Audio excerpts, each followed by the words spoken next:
अस्सलामु अलैकुम वरहमतुल्लाहि वबरकातुहू। दुआ करता हूँ कि अल्लाह आपकी आंखों में कभी गम के आंसू न दे और आप हमेशा खुश खुर्रम रहें। ये मोहब्बत का ऐसा खतरनाक अमल कहलाता है कि एक ही दिन पढ़ने से उसी वक्त इसका असर सामने वाले पर होना शुरू हो जाएगा। अभी कल ही एक बहन ने अपॉइंटमेंट लेकर मुझे बताया कि उन्होंने ये अमल पढ़ा था और लड़का उन्हें कई महीनों से पहले ही धोखा देकर जा चुका था। कहानी सब खत्म हो चुकी थी, लेकिन बहन उसे कभी न भूली और दिन रात इसी कोशिश में लगी रहती थी कि कैसे भी करके एक बार वो लौटकर उनके पास चला आए तो वो उसे मना लेंगी, फिर उसे वापस किसी हाल भी नहीं जाने देंगी। लेकिन वो इंसान तो पत्थर दिल ठहरा, उसे कहाँ उनकी मोहब्बत की परवाह थी। वो तो लगे थे किसी और के साथ अपना वक्त बिताने। बहन ने खूब कोशिशें कर ली थी, लेकिन वो इंसान फिर वापस लौट कर नहीं आया। फिर अभी तकरीबन 2 महीना पहले बहन ने ये अमल पढ़ा था। वो बताती है कि भाई उसने खुद मुझसे राब्ता तो किया ही था, मुझे यकीन नहीं हुआ, अपनी गलती की माफी भी उसने मांगी, लेकिन हैरानी की बात यह है कि उसके दिल में मोहब्बत अब पहले जैसी नहीं रही। इसका मतलब ये नहीं कि वो खत्म हो चुकी थी, बल्कि इसका मतलब यह है कि वो बदल चुकी थी। वो मोहब्बत जिद्दी हो चुकी थी। बेइंतहा वो मुझसे प्यार करने लगा था, हर वक्त पीछे ही पड़ा रहता था। वो खुद अब आगे होकर इस हद की जिद करने लगा है कि अगर तुम मुझे नहीं मिली तो मैं मर जाऊंगा। मेरा तुम्हारे बिना एक दिन भी रहना मुश्किल है। भाई वो मेरे बिना पागल सा हो रहा है। अब मैं इस मुश्किल में पड़ गई हूं कि करूं तो आखिर क्या करूं। तो कैसे भी करके वो ठंडा हो बस। मुझे मिलने की और पाने की सनक उसके सर पर सवार हो चुकी है कि अगर उसकी कोई बात पूरी न करो तो बात बात में वो रूठ जाता है। मेरे लिए इतनी जिद मैंने उसकी पहले कभी नहीं देखी थी।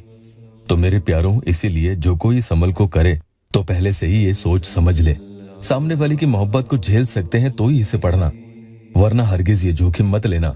वजीफा ये है, या वदूदो ला शायई इला वुद्दा।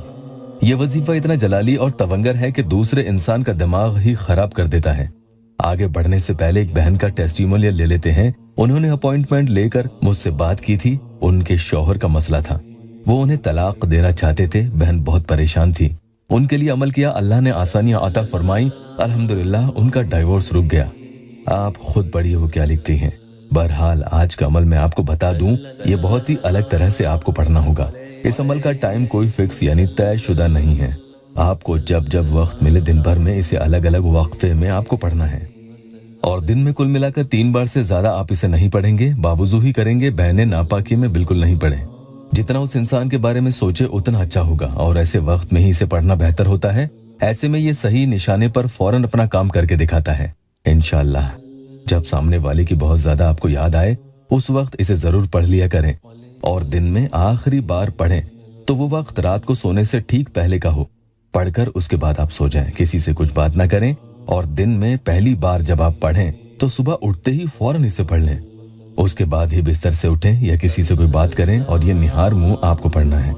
ये दोनों वक्त पढ़ेंगे तो बहुत असर होगा। अगर मजबूरी के तहत नहीं पढ़ सकते हैं तो कोई दिक्कत नहीं है, कम से कम 2 घंटे का वक्फा जरूर दे दें, उसके बाद ही दोबारा इसे पढ़ें। अगर कोई इसका बहुत ज्यादा गहरा तवील यानी लंबे वक्त के लिए सामने वाले पर असर देखना चाहता है तो पूरे दिन में इसे 7 बार अलग अलग वक्त में पढ़ लें, तो इसका असर देखते ही बनेगा। नए आए हैं तो चैनल को सब्सक्राइब जरूर कीजिएगा। वो शख्स आपकी मोहब्बत में ऐसा निहत्था हो जाएगा कि उसे आपके आगे कुछ और दिखेगा ही नहीं। 7 मरतबा ये वजीफा पढ़ें और तस्वीर पर एक फूंक मार दें। तस्वीर नहीं है तो सामने की तरफ उसको तस्वुर करके फूंक मार दें। कम से कम पूरे दिन में 3 बार और ज्यादा से ज्यादा 7 बार अलग अलग वक्त में पढ़ सकते हैं। अल्लाह आपकी हर परेशानी दूर कर दे।